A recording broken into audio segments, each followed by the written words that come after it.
Bien. Monsieur Mathéma, bonjour. Bonjour. Le jury a décidé de vous entendre sur le développement concernant la formule de Stirling. Vous avez désormais 15 minutes, c'est à vous. Très bien, merci beaucoup. Alors, nous allons en effet démontrer la formule de Stirling, et en l'occurrence montrer que quand n tend vers l'infini, n factoriel est équivalent à racine de 2pi n puissance n, e puissance moins n. Et donc pour la preuve, on va s'y prendre essentiellement en deux parties.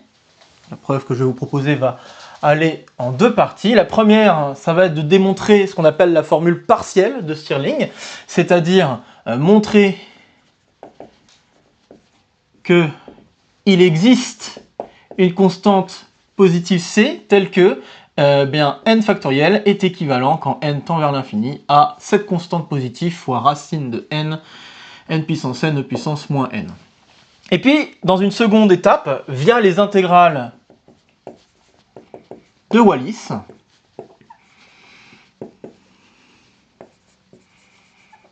dont je vais rappeler l'expression tout de suite, Wn, ça va être l'intégrale de 0 à pi sur 2 de sinus puissance n de x dx, et bien montrer que cette constante est en fait égale à racine de 2pi. Alors, pour attaquer cette première partie, ce qu'on va faire, c'est qu'on va introduire une suite auxiliaire. Donc, considérons Vn comme étant tout simplement la division entre la partie en n ici et la partie en n qui est ici. Donc, cela peut s'écrire n factoriel e puissance n divisé par n puissance n plus 1 demi, le plus 1 demi étant n puissance 1 demi, la racine carrée de n. Et le but du jeu, ça sera de démontrer que cette suite Vn converge vers une certaine constante positive, et cela permettra d'impliquer l'équivalent qui est là-haut. Pour cela, eh bien, on va passer par du ln, donc on va considérer Wn comme étant ln de Vn plus 1 sur Vn, et il se trouve que étudier la série des Wn, et notamment la convergence des Wn, va impliquer la convergence des ln de Vn, et par conséquent, le fait que Vn va tendre vers une constante strictement positive. Donc, la série des Wn converge, si et seulement si la suite des ln de Vn converge. Ça, c'est par télescopage. Et cela permettra de démontrer qu'en effet V tend vers une constante positive.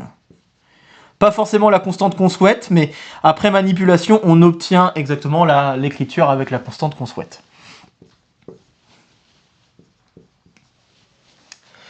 Très bien, alors pour étudier cette série, il va falloir simplifier l'expression qui est ici. Je m'y lance. Donc, si je regarde Vn plus 1 sur Vn, donc l'expression que je vais obtenir, ça va être n puissance, donc n plus 1 factoriel fois exponentielle n plus 1 divisé par n plus 1 à la puissance n plus 1 plus 1 demi, divisé par la même chose en n, donc n factoriel puissance n sur n puissance n plus 1 demi. Et là, il y a quelques simplifications qui s'effectuent, notamment le n factoriel avec le n plus 1 factoriel. Vous pouvez constater qu'il va nous rester qu'un n plus 1, et le n plus 1 va se simplifier avec le puissance 1 qui est ici. Donc on est assez content, on va pouvoir rassembler le n plus 1 qui est au dénominateur ici, et le n qui est au dénominateur ici, mais en fait ça va être le numérateur puisqu'on inverse la fraction, sous la forme n sur n plus 1 à la puissance n plus 1 demi. Et ensuite, il nous reste à regarder les exponentielles, et les exponentielles, en simplifiant, on se retrouve juste avec e. Nous, ce qui nous intéresse, c'est regarder la série des Wn, donc il va falloir regarder le comportement asymptotique de la suite Wn. Donc, je vais écrire la chose suivante. On a Wn comme étant, en passant par le ln, n plus 1 demi fois ln de n sur n plus 1, le tout fois, donc normalement c'est fois e, mais le fois e va sortir en tout simplement plus ln de e, donc plus 1. Pour des raisons simples d'expression, je vais juste regarder l'inverse de ce ln pour pouvoir ensuite utiliser un développement limité assez connu qui est ln de 1 plus u. Donc je vais regarder finalement moins n plus 1 demi ln de, donc l'inverse, et l'inverse en simplifiant, ça donnera 1 plus 1 sur n, plus 1.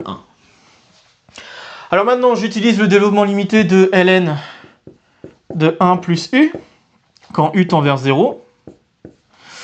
Et là, le développement limité, je vais devoir le faire à l'ordre 3. Alors pourquoi à l'ordre 3? C'est parce que je m'attends à ce qu'il y ait des termes qui se simplifient et j'aimerais avoir quelque chose de l'ordre de 1 sur n carré pour pouvoir établir une convergence. Si en effet tous les termes se simplifient jusqu'à du 1 sur n carré, je vais pouvoir conclure la convergence de la suite, en tout cas la convergence de la série, via cette expression dont il sera équivalent en 1 sur n carré.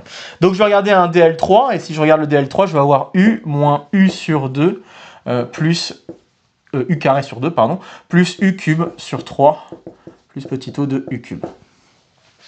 Très bien, alors je vais remplacer u par 1 sur n, et puis je vais tout simplement substituer l'expression que j'ai ici dans le ln, ce qui me permet de dire que wn, quand n tend vers l'infini, s'écrirait moins n plus 1 sur 2, fois ensuite, donc 1 sur n, moins 1 sur 2n carré, plus 1 sur 3 n cube, petit o de 1 sur n cube. Et on n'oublie pas le plus 1 qui traîne. Et donc maintenant, si je développe et je simplifie, alors la première chose qu'il faut constater, c'est si je fais n fois petit o de 1 sur n cube, je vais me retrouver avec du petit o de 1 sur n carré. Ce qui signifie que dans cette expression, les seuls termes qui vont compter, ça va être tous les termes jusqu'à 1 sur n carré. Dès que je vais avoir du 1 sur n cube, il va être vu comme quelque chose de négligeable par rapport à 1 sur n carré. Donc je ne vais pas l'écrire. Maintenant, si je développe un petit peu plus, j'ai n fois 1 sur n qui va me donner finalement 1, et moins 1 plus 1, et bien ça va se simplifier. Ensuite, je vais avoir le 1 demi fois 1 sur n, et si je multiplie par n ce terme-là, là je vais avoir du moins 1 demi n, donc 1 sur 2n, donc ce que je vais obtenir, c'est encore une fois deux termes qui se simplifient. Donc le 1 sur n va disparaître finalement dans notre expression, et puis si je continue, il me reste le 1 demi fois ce 1 sur 2n carré, donc du coup ça va donner 1, moins 1, alors moins d'ailleurs plus, il faut faire un petit peu attention au signe, donc 1 sur 4n carré, et puis je vais avoir du moins, et si je regarde ce terme-là fois n, donc ça va donner du moins 1 sur 3n carré. Et j'ai pas besoin de regarder davantage comme je l'ai expliqué juste avant. Et si je simplifie cette chose, je me retrouve avec finalement du 1 sur, donc moins 1 sur 12 je crois, moins 1 sur 12 n carré plus petit o de 1 sur n carré. Et donc ça veut dire que wn est équivalent à 1 sur 12 n carré, et je peux utiliser le critère de Riemann qui me permet d'affirmer que la série des 1 sur n carré converge. Et donc ça veut dire que la série des wn converge. Et donc par effet domino, on va avoir au final que Vn tend vers une constante positive stricte, et ça me permet d'établir finalement l'équivalence souhaitée. On va pouvoir passer à la deuxième étape. Alors pour cette deuxième étape, il faut étudier un petit peu en profondeur la suite Wn. La première chose qu'on va établir, c'est que la suite Wn est décroissante et positive. Alors, le fait que ce soit positif, c'est pas très difficile, ça vient du fait que sinus x est compris entre 0 et 1 pour tout x, compris entre 0 et pi sur 2. Donc, en intégrant, eh bien, on va se retrouver avec finalement l'intégrale de sinus entre 0 et pi sur 2, qui va se comprendre entre 0 et 1. Et vous pouvez mettre à la puissance n, bien sûr. Vous pouvez mettre à la puissance n à la place, ça va très bien fonctionner. Maintenant, le fait de savoir que c'est compris entre 0 et 1, ça me permet d'ordonner les différentes puissances. Et donc, notamment, d'avoir la chose suivante. Pour n'importe quel n entier naturel, je peux affirmer que sinus à la puissance n de x, eh bien, ça va être plus grand que sinus à la puissance n plus 1 de x, puisque là j'aurais multiplié par un sinus de plus que de l'autre côté, et ce sinus étant compris entre 0 et 1, je me retrouve finalement avec un facteur qui va être plus petit. Et à cause de ces inégalités-là, au passage à l'intégrale, j'en déduis que Wn est en effet plus grand que Wn plus 1. Très bien. Ensuite, la deuxième chose qu'on peut établir, c'est par de l'intégration par partie. Via de l'intégration par partie, on peut montrer que... donc je vais écrire tout simplement on a.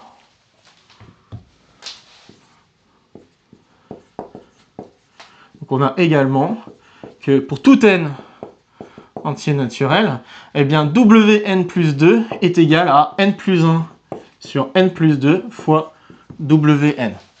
Donc cela s'établit par une IPP en partant de sinus n plus 2, de x, puis ensuite on fait une primitive de sinus et on dérive sinus de puissance n plus 1, et ça nous permet, en simplifiant ensuite l'expression, d'obtenir cette expression-là qui va se simplifier. Enfin, on va pas avoir tout à fait l'expression qui est écrite là, mais en simplifiant, on va se retrouver avec l'expression souhaitée. Et puis, en allant un tout petit peu plus loin, grâce à cette relation, on peut aussi établir que Wn équivaut à Wn plus 1. Comment? Eh bien, de la manière suivante. Vous savez que la suite est décroissante, donc Wn plus 2 est plus petit que Wn plus 1, qui est plus petit que Wn. Et vous divisez tout le monde par Wn, chose qui est tout à fait possible, puisque le sinus n'est pas nul sur l'intervalle 0 pi sur 2. Donc, comme elle n'est pas entièrement nulle, ça signifie que par passage à l'intégrale, les intégrales sont non nulles. Bien sûr, positives non nulles. Donc on peut diviser par Wn, pas de problème. Ici, on va se retrouver avec du n plus 1 sur n plus 2. Ici, du 1. Et donc par théorème des gendarmes, ou des encadrements, on obtient finalement que la limite de cette chose-là, c'est 1, ce qui permet d'établir l'équivalence souhaitée. Alors, à partir de l'expression par récurrence qui est ici, via du télescopage en produit, on peut obtenir des expressions de Wn pour n pair et n impair. Je vais les écrire. Donc, on va avoir W2m qui va être égal à donc, pi sur 2 fois 2m factoriel divisé par 2 puissance 2m m factoriel carré. Et pour le terme impair, W2m plus 1, ça va être égal à 2 puissance 2m m factoriel carré sur 2m plus 1. Au besoin, je pourrais vous donner plus de détails si vous me posez la question. Donc on peut établir ces relations-là via du produit télescopage. Et donc je vais utiliser maintenant l'équivalent qui est ici, plus l'équivalent qu'on a établi, l'équivalent partiel qu'on a établi à la question précédente, pour conclure la valeur de la constante. Donc ce qu'on va faire, c'est qu'on va regarder W 2m plus 1 sur W2m. Donc si j'écris un petit peu à quoi ressemble l'expression, je vais avoir 2 sur pi, et ensuite j'ai, donc là il faut s'accrocher un petit peu, je vais avoir 2 puissance 2m fois m factoriel carré divisé par 2m plus 1 factoriel, le tout divisé par quoi? Eh bien par 2, donc 2m factoriel, pardon, donc 2m factoriel, le tout divisé par donc 2 puissance 2m m factoriel carré. Donc en simplifiant, enfin en rassemblant un petit peu, on va avoir, et en simplifiant, on va avoir 2 sur pi, et puis ces deux-là vont se rassembler, je vais avoir du 2 puissance 4m m factoriel puissance 4. Et puis ensuite, ici, j'ai bien envie de mettre tout par rapport à 2m factoriel, donc je vais avoir du divisé par 2m factoriel carré fois 2m plus 1. À partir de là, je vais utiliser les équivalents. Donc le m factoriel 4, ça va être équivalent quand m tend vers l'infini à constante puissance 4 fois le m, racine carrée de m au puissance 4, donc ça va faire m carré. Et puis ensuite, je vais avoir du m, hop, je vais y arriver, m puissance 4m, exponentielle moins 4m. Et ensuite, on va avoir de l'autre côté du 2m factoriel carré que j'ai envie de regarder. Et ça va me donner constante carrée, 2m fois... ensuite, on va avoir 2m à la puissance 4m, et ensuite exponentielle, donc moins 4m. Voilà. Et en remplaçant tous les termes que je vais obtenir et en simplifiant au maximum, ce que je vais avoir à la fin, c'est quelque chose, en regardant les équivalents quand m tend vers l'infini, à quelque chose qui va ressembler à 2 sur pi fois constante carrée divisé par 4. Or, ça, je sais que Wn plus 1 avec Wn, c'est équivalent, donc le quotient ici doit tendre vers 1. Donc ça doit être aussi équivalent à 1. Là, on a donc deux constantes non nulles qui sont équivalentes quand m tend vers l'infini, mais il n'y a plus de m, donc ça veut dire que finalement ces deux choses-là sont égales. Et si ces deux choses-là sont égales, en changeant un peu l'expression, on obtient bien, je vais l'écrire ici, que c est égal à racine de 2pi, puisque c doit être positif. Hein. On va avoir c carré égal à 2pi, et donc en passant à la racine carrée, on a c égale racine de 2pi, ce qui permet donc d'établir la formule de Stirling. Merci beaucoup. Alors, j'aurais d'abord peut-être 2 petites questions concernant le développement. Je trouve que la fin est allée un petit peu vite. Est-ce que vous pourriez m'expliquer, me détailler le fait que Wn plus 2 c'est égal à n plus 1 sur n plus 2 fois Wn? Ok, donc comme je l'ai dit, c'est bien une IPP. Permettez d'effacer? Oui, vous pouvez effacer. Hop, je vais effacer ici. Donc c'est bien une IPP. On part donc de Wn plus 2, qui est égal alors à l'intégrale de 0 à pi sur 2 sinus n plus 2x dx. Et comme je l'ai dit, on va donc faire une primitive de sinus et une dérivée de sinus n plus 1, ce qui va nous donner la chose suivante. Donc attention, primitive de sinus c'est moins cosinus, donc moins cosinus x. Dérivée de sinus c'est cosinus.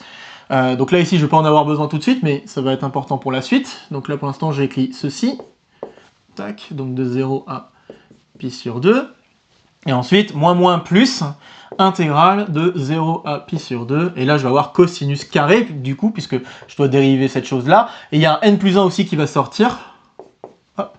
Donc cosinus carré de x, sinus n x dx. Donc on obtient cette expression. Ce crochet ici vaut 0, puisque on a le sinus en 0 qui vaut 0, et puis le cosinus en pi sur 2 qui vaut également 0. Donc ce crochet là est nul.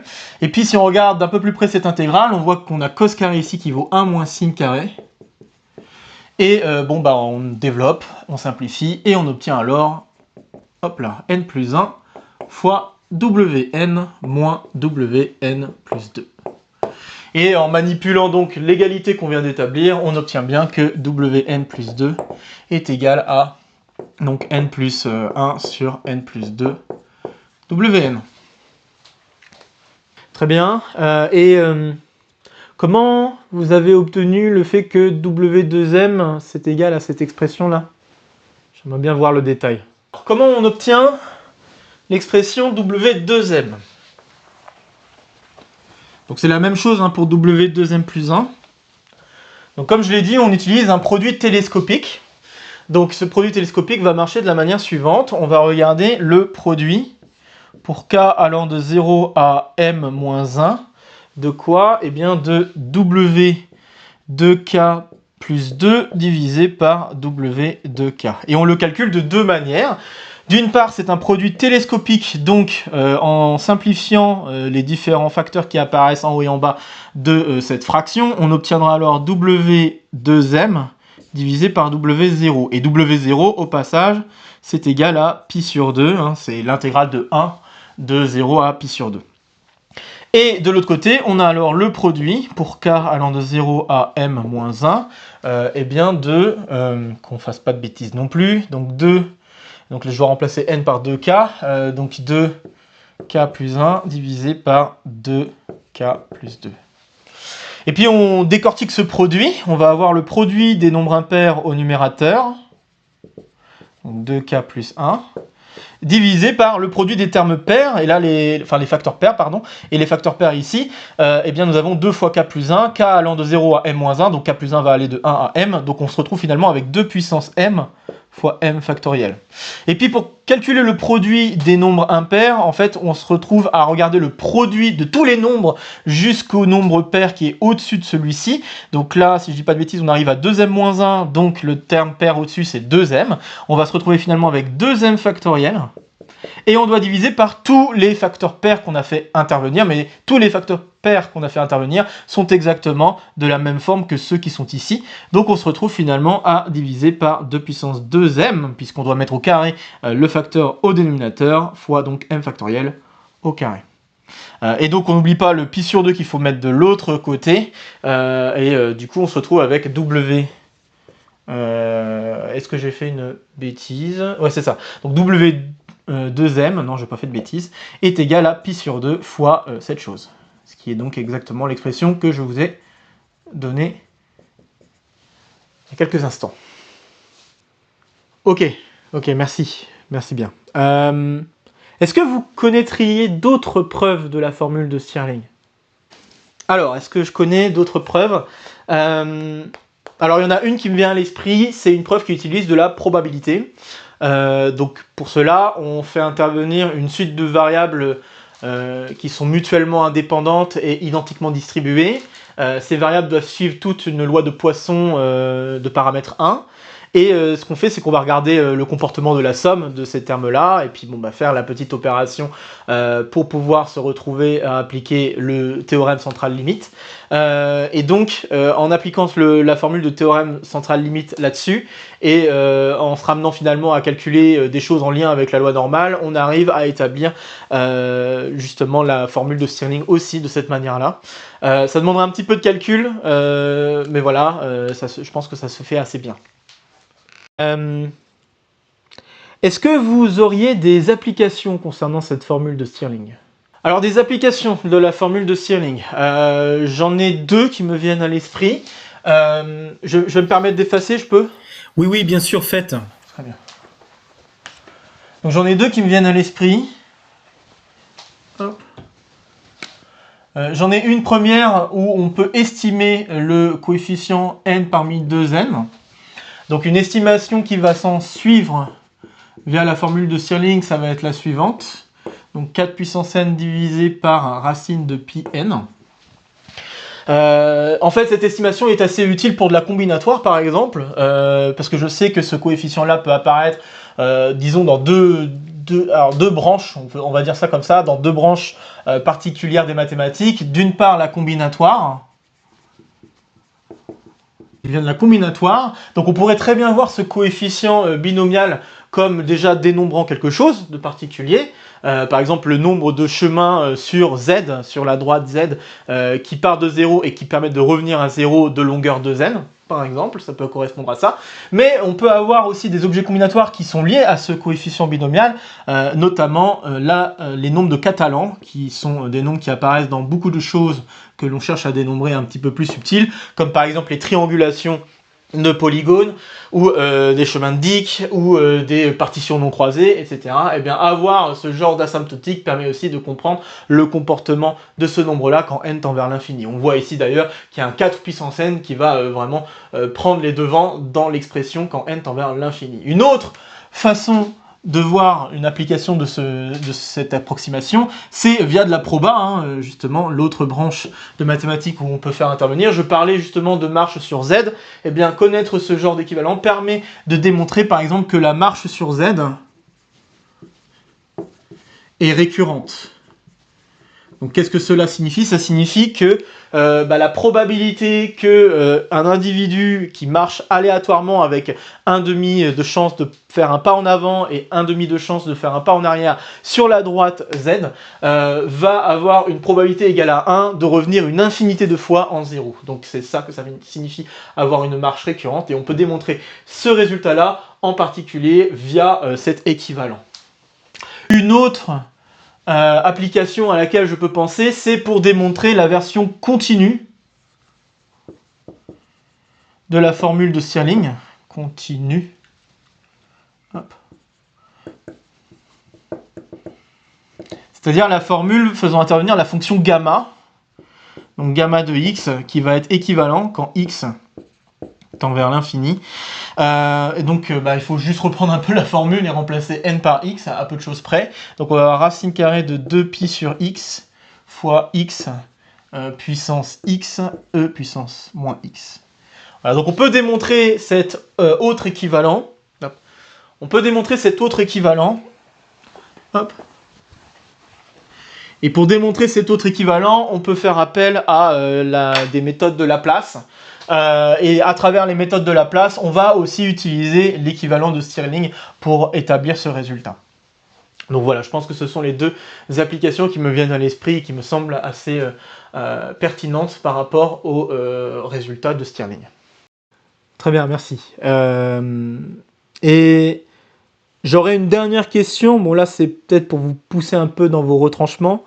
Est-ce que vous auriez un moyen de raffiner cette formule de Stirling, donc l'équivalent de n factoriel? Et si oui, comment?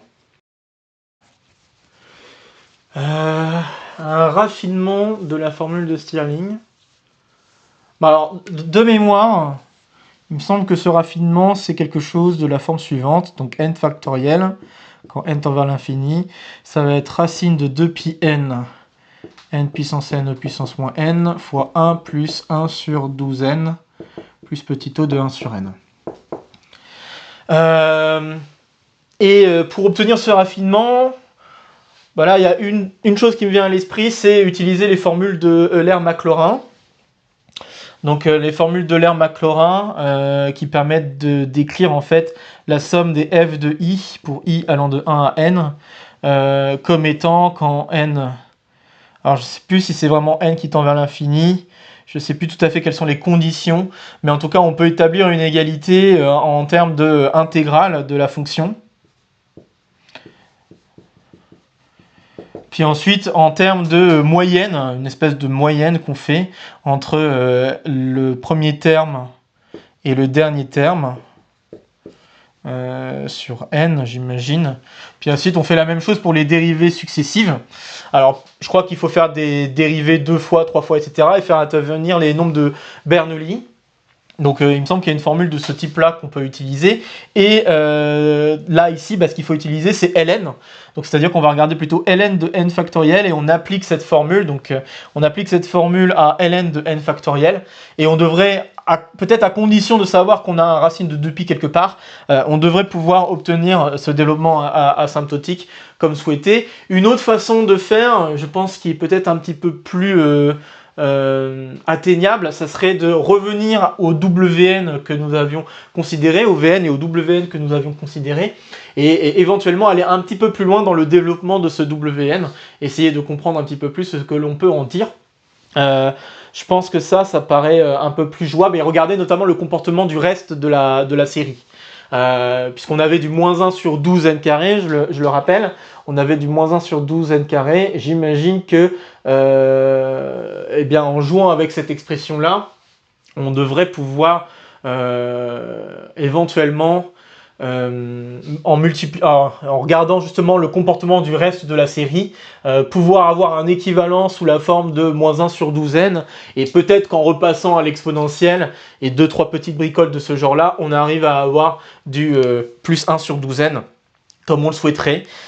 Bon voilà, ce sont les deux petites idées qui me viennent à l'esprit. J'avoue que bon, c'est peut-être pas un peu brouillon, mais c'est ce qui me vient à l'esprit pour essayer d'établir une forme un peu plus précise de la formule de Stirling, c'est-à-dire d'un développement asymptotique de n factoriel. Eh bien très bien, très bien.